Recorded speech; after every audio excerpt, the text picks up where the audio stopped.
Welcome back to the Ball Does Lie podcast. I'm your host, Amir. I'm joined by Brenden today.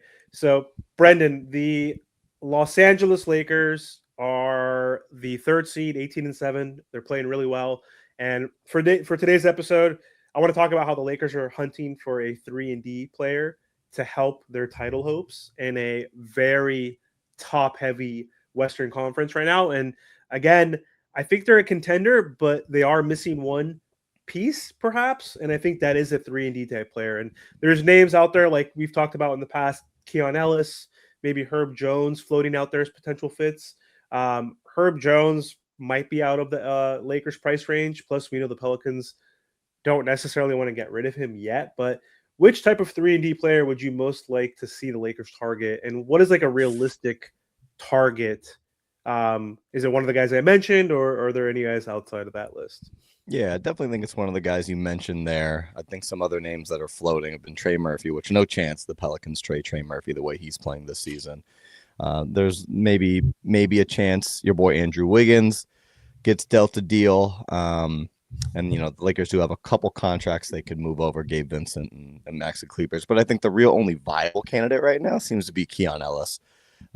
Keon just finally actually cracking some real rotation minutes for the Kings. Played 33 the other night against Denver and looked okay, but I think still getting comfortable upping his minutes after only, I think, averaging around 17. Kind of a strange situation in Sacramento. Hard to play well if you're on the Kings roster right now, but I think he would give the Lakers a great option on the wing, which they desperately need, as we saw in their game against the Spurs in the NBA Cup game. They desperately need some wing defense and a little bit better shooting. I think there's just too much of an offensive burden on Luka, Austin, and LeBron. If one of those three isn't playing well, it's tough to find scoring. And then Keon this season, pretty pedestrian statistics with just 5 points, a board a game, a steal a game. But his shooting splits are pretty solid, shooting around 37-38% from three. That could space out the floor more for the Lakers. And then a really solid defensive player that I think you could at least give a little bit more athleticism outside, and getting him out of a very dysfunctional situation with the Kings, I think would help him. A bit of change of scenery would be nice. I would be concerned going to a kind of a fringe contender like the Lakers, and we know what Laker fans' expectations are every season, especially every year you have LeBron and Luka. You're going to be playing for a championship that season, no matter how good OKC, Denver, or the Rockets are. You're going to be expected to be in that mix. But would love to see some more minutes for Keon in these next few games. Hopefully his wrist isn't too badly injured, as he sat out the last game against the Wolves. But if Keon can get some more minutes, put some more tape together, I think he's a legitimate candidate for the Lakers that could help them a bit. Does he make them a contender with the likes of Denver and OKC? I don't know. I mean, anything's possible. You have Luka Doncic on your roster, but we'll have to see how Keon gets with some more playing time there. And I think the other player you mentioned was Herb Jones. I think that's the only other viable candidate the Lakers really have. And the Pelicans have indicated they have no interest right now in trading Herb or Trey. And haven't watched a ton of Pelicans, to be honest with you. Now that Zion's back, I think I'd like to see a little bit more of Derek Queen and Zion, which, I'll see a little bit more Herb Jones. But his stats, again, I think could help the Lakers a bit. His shooting this season's regressed a tiny bit from his career averages. I think shooting 34% from three, 40% from the floor. But really most of his shooting is coming from the perimeter. And he, again, just gives the Lakers some really good athleticism that they desperately need on the perimeter. So I don't, between those two, between Keon and Herb, let's assume both those guys are on the table for the Lakers. Any preference between those two guys on your end? Probably Herb, I think, just because I think he's a better defender. I don't know. You tell me because you're the Kings fan.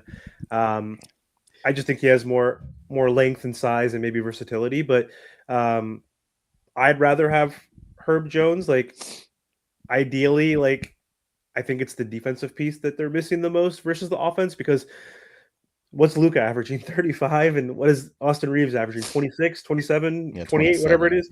Yeah, like I mean, you're getting 60 something points alone from two guys right there. Like LeBron's going to always give you at least 15 to 20, so like you can hopefully find some offense from players on any given night. I don't know if Dalton connects in the rotation, but like a guy like that Dalton's not anywhere in the rotation okay. right now. Well, there you go. That's just showing that I don't watch the Fakers, but like I mean, but still, like he'll probably get into the rotation eventually and hit some threes off the bench. You have Aiton who can give you potentially a double double. There's other guys like a Vanderbilt maybe can give you some scoring through transition or slashing. Like there's some other pieces that can help contribute, but I think the defense is what they're missing the most. So they've played players like Rui, obviously, can contribute on any given night. He's playing great. But in terms of perimeter defenders, though, so the Lakers have used Rui on the perimeter, Marcus Smart on the perimeter. Do you think adding a reliable perimeter defender, 3-and-D guy, could tremendously shift how they perform in the playoffs? Like, is this a necessity that they must make by the deadline to compete with the Rockets, with the Nuggets, with the Thunder, the Spurs this season? Yeah, I think it's necessary this season to do it. They're very clearly missing that piece. Like the Spurs guards were just too much, to your point, defensively to handle. They were just getting anywhere they wanted on the floor, just created so much space. So they do need more of a defensive kind of identity on the wing. So will that propel them into being a real contender? It's tough to say. With how good OKC's looked this year, with how good the Rockets looked. I know we'll probably likely record another episode and talk about that Denver Rockets game, which was incredible. That almost seemed like a Western Conference semis preview. There's a lot of work to do for the Lakers to get to that level. And then the Spurs are just a complete dark horse too. They look so good. So the Lakers are definitely in that mix.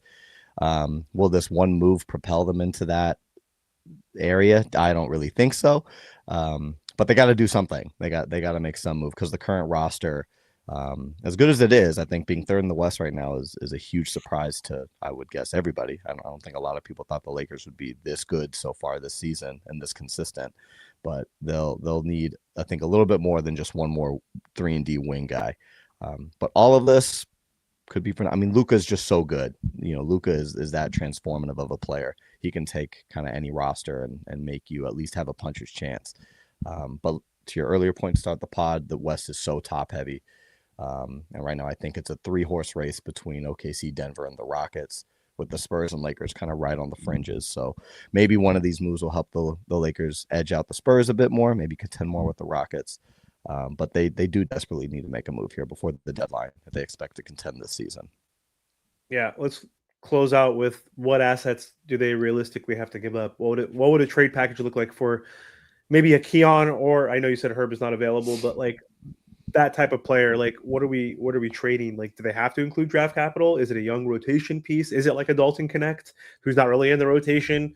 What do they have to give up to get one of these guys, in your opinion? Yeah, I mentioned it earlier. I think Gabe Vincent and Maxi Kleber are two of the contracts they could ship out, and then I think you'll probably need to attach a potential pick to that, depending on what these deals look like. But I think you could send two of those guys, maybe a Jared Vanderbilt as well. But I think the Lakers might want to keep Jared just because of the defensive versatility he can give you in a specific playoff series. If they're playing the Rockets, I would love to be able to throw Jared Vanderbilt out there for a few minutes and stretches.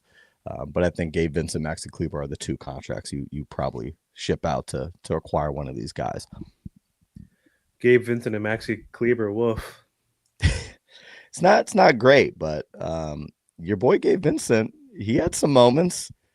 He had some moments, and maybe a place that's not quite as pressure packed as Los Angeles will help him out a little bit more. Who knows? It's hard to play well with the Lakers. It truly is. It seems to be a difficult place to shine with all the attention that they get.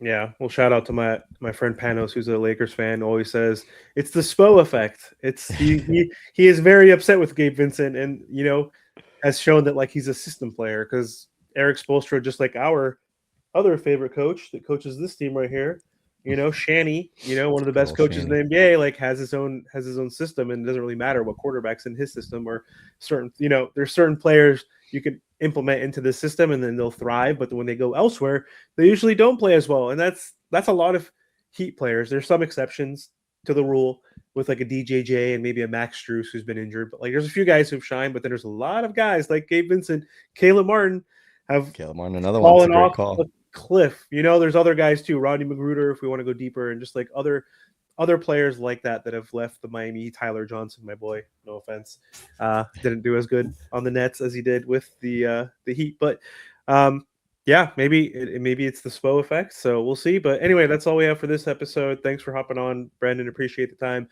If you guys do enjoy the content, make sure to like, comment, share, and subscribe to the channel for more NBA content. Thank you.